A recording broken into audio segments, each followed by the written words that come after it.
Okay, kwa kati ya hizo nyimbo zako tungeomba uweze kutupa kapela kidogo ili mtazamaji anaweza kukutazama ajue kama kweli kitu kinatoka kwako. Tungeomba utupe kidogo tu tuweze kusikia watu tuenjoy.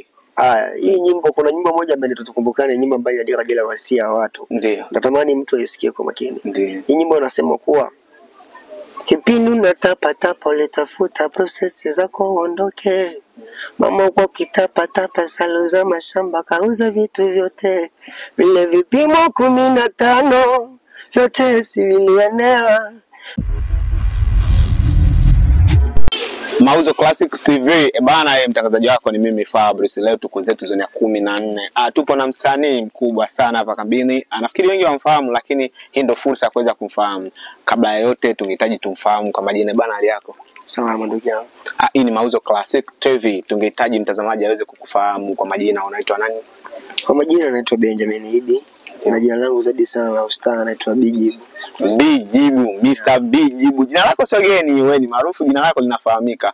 Bwana Bijibu, tungehitaji kufahamu una muda gani kwenye industry ya muziki? Kwenye muda wa muziki, nafikiri kwenye muziki na miaka kama 5-6 hivi. Tokea nianze muziki. Ndio. Maana muziki nilianza kitambo zaidi sana. Ndio. Nilikuwa mtoto mdogo, nilikuwa dancer wa bro, maana brother yangu alikuwa anaimba. Ndio. Kipindi kile nikaanza kwenye dancer tu. Licha ya kwanza kwenye dancer, pia nikawa na idea vitu fulani kutoka kwa bwana mkubwa nini. Ndio. Na nilikuwa na uwezo wa kuandika, ila tu kwenye uimbaji kupanga sauti na zile kupaza sauti nilikuwa nafanya, nilikuwa na hofu sana. Ndio. Lakini licha ya confidence ya kaka mkubwa kakangu mie, ndio nilifanya mimi nikawa naangalia zaidi sana na idea vitu kutoka kwake. Lakini nilikuja kushukuru nyimbo mara kwanza nimekuingia studio kurekodi nyimbo ilikuwa ni mwaka wa 2017 ya ndio kuja studio kabisa, na producer alikuwa anaitwa Biko, nikaimba ngoma ya kwanza inaitwa Tudigambe. Baada ya hapo nikakaa sana nini, nikasema hapana, jinsi nipo naimba si vizuri, nikaamua kujitafuta. Nikatoka huko nikaingia mtaani huko, nikaingia mikoani, nikaanza kufuatilia muziki nini, nikaingia Tabora. Lakini licha mambo yote nikifikiria sana muziki nimetoka mbali sana. Jambo jema sana kwa mtu aliyekushawishi, mtu pekee aliyekupa wewe motisha wa kuweza kupenda muziki ni brother yako. Ndio. Brother yako alikuwa anaitwa nani? Brother yangu alikuwa anaitwa jina la Mr. Jibu. Mr. Jibu. Yeah. Mr. Jibu mwimbaji yule nilikuwa namsikia kutoka Kongo kule, Mr. Jibu. Yeah. Yule ndo brother yako? Yeah, Mr. Jibu ndo alikuwa kakaangu kabisa, mimi ndo wa mwisho wao. Ndio. Yeah, kipindi alikuwa anajiita Mr. Jibu, baada ya kuja huko Disney akabadili akaja kujiita Mr. Boy. Ndio. Kipindi kile alikuwa anaimba, nilikuwa bado nipo dogo, zaidi sana dance, anachukua mzigo wake yule dogo yule. Kwa hiyo ilikuwa ni kipindi hicho changamoto nyingi sana. Mr. Jibu ni rap, alikuwa na rap nyimbo za Kibembe.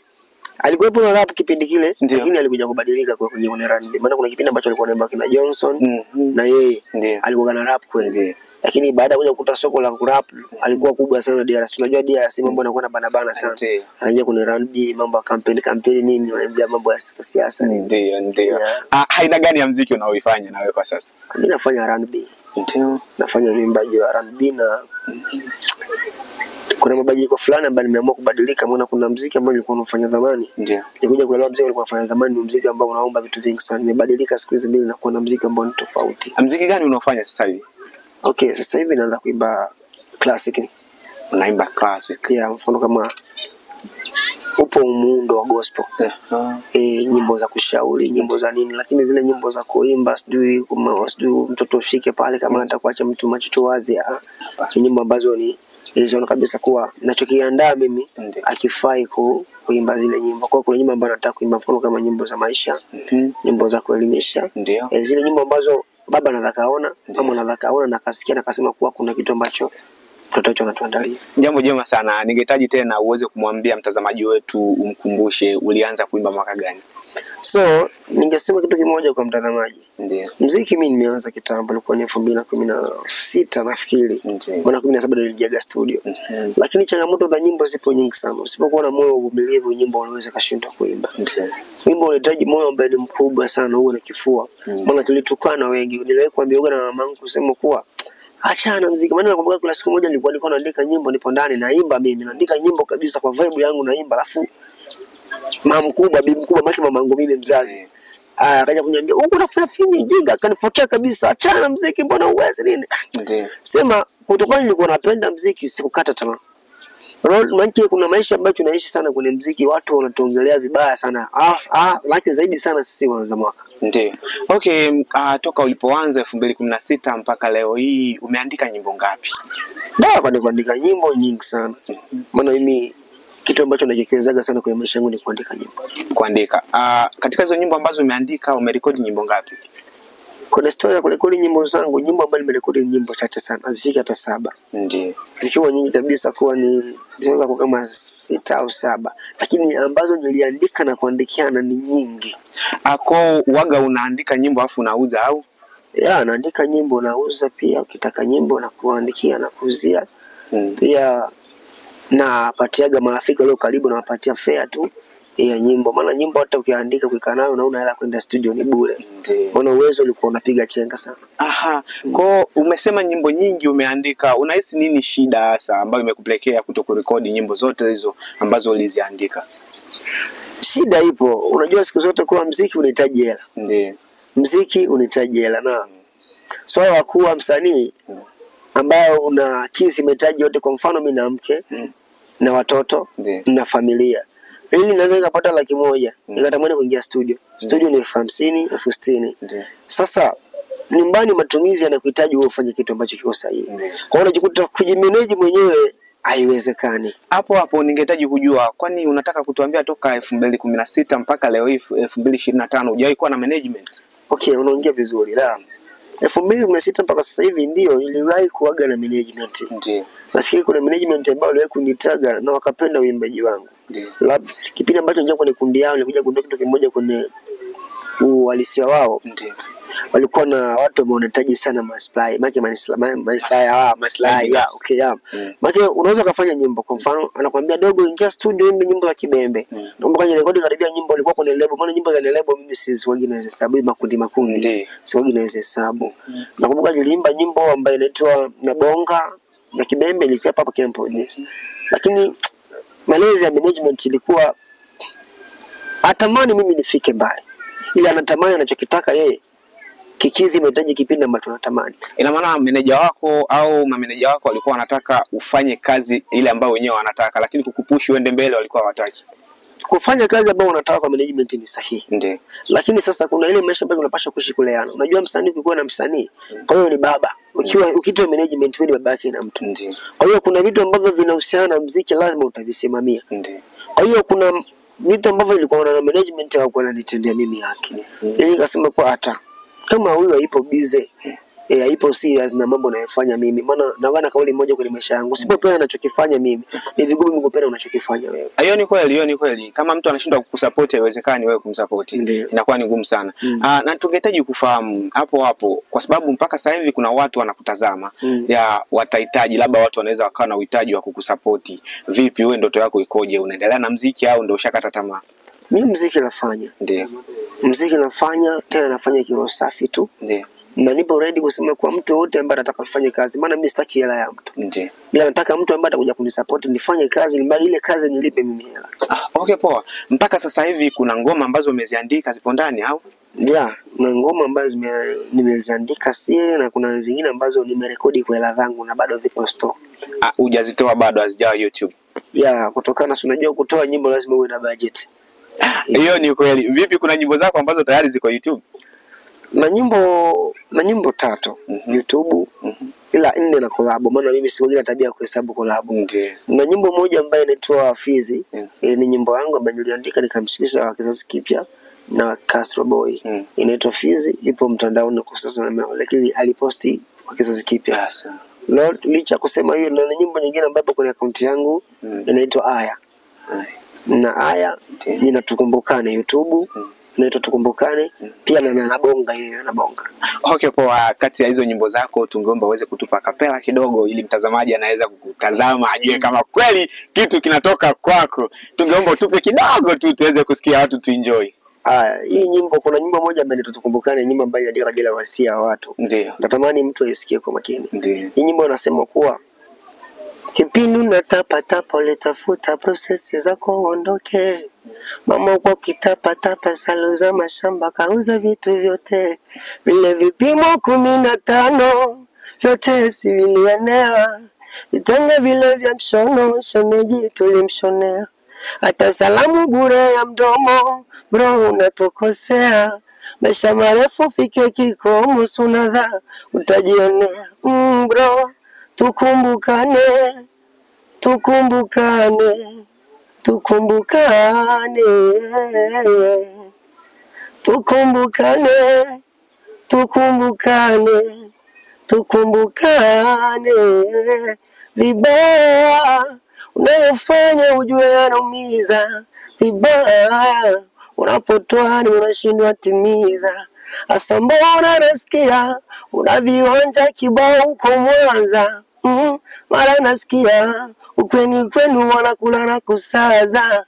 Sijakulaumu, wewe upo vizuri, kukupa majukumu na kufanya uwe jeuri. Mama Dile nalalia mkeka, kila siku watuishi kuchekwa. Una manyumba magari waseleleka wewe. Yeah. Kitu kizuri sana ya Mungu hapa, kipaji kipo, mwimbaji yupo kwenu, mameneja. Tunaye msanii hapa ambaye anahitaji support yenu tu, kama ulivyosikia, kama unavyoona, kiukweli kazi ipo, anaweza, mwimbaji yupo, kinachomfelisha ni management. Nataka nikuulize kitu. Ningehitaji kujua idea ya wimbo huo ilitoka wapi? Ilikuwaje mpaka ukaweza kupata idea ya kuimba hicho ulichokiimba? Unajua msanii ukishakuwa msanii ni mtu ambaye unaandika uhalisia watu ambao wanaishi. Ndio. Wanakwambia msanii ni kioo cha jamii. Ndio. Kwa hiyo fanya kitu ambacho kitamfanya mwingine mtu agusie. Mimi ni mgeni hapa. Ndio. Licha nimekuja na miaka 3 ni wakimbiza ambao naishi zone 14 14. Lakini sijawahi kupeleka mtu wote Marekani. Ndio maana kutoka kama mziki wangu unafanya nini? Unasua, maana sina support yote ya mtu wa Marekani. Licha mambo yote, ila kuna watu ambao wanapitia changamoto ambazo mimi nimeziimbia. Kuna watu ambao wameacha wazazi wake hapa, wameenda Marekani, hata kumbukumbu ya kuwakumbuka hawapo. Na licha mambo yote utakuta na wana support na kuposti nyimbo kusema kuwa hata bora atachimo tolo. Ni kusema kuwa kuna mazingira fulani ambayo yeye alilelewa huko nyumbani, kwa maana amefanya nini? Kwenda si tunamnyanyasa wala si tunamchukia, lakini hata pia kumbuke maombi yetu sisi baba na mama ilimfanya yeye kufanya nini? Kwenda huko mbele. Na kuna wale ambao toka kama 90 ngapi wale kwanza kuondoka kabisa, ilikuwa ni vigumu kwenda kwa mtu kumkopa milioni 10. Ilikuwa lazimika mama yako auze nguo ama afanye chochote kile mradi upate nini vipimo vya nguo. Kwa hiyo kile kitu kilikuwa kinaleta confidence sana kwa nyumbani kusema kuwa kuna maisha ambayo tuliishi zamani ambayo si ya leo. Ambayo ilimfanya mama alime sana ilimradi si tuishi, lakini kama unafika Marekani unashindwa kumpigia mama simu wala kumjulia yale, inakuwa inafanya nini? Inakuwa inaleta faraja nzuri. Jambo jema sana. Mpaka hapo nafikiri tunakuelewa vizuri, tena vizuri sana. Na umesema ulipata idea kutokana na mazingira tunayoishi. Vipi, kuna msanii yeyote ambaye unatamani kufanya naye kazi hapa tunapoishi hapa kambini? Yeah, kutamani kufanya na wasanii ni wengi sana. Ndio. Maana matamanio yanakuaga lakini kutimiza ndio shida. Ndio.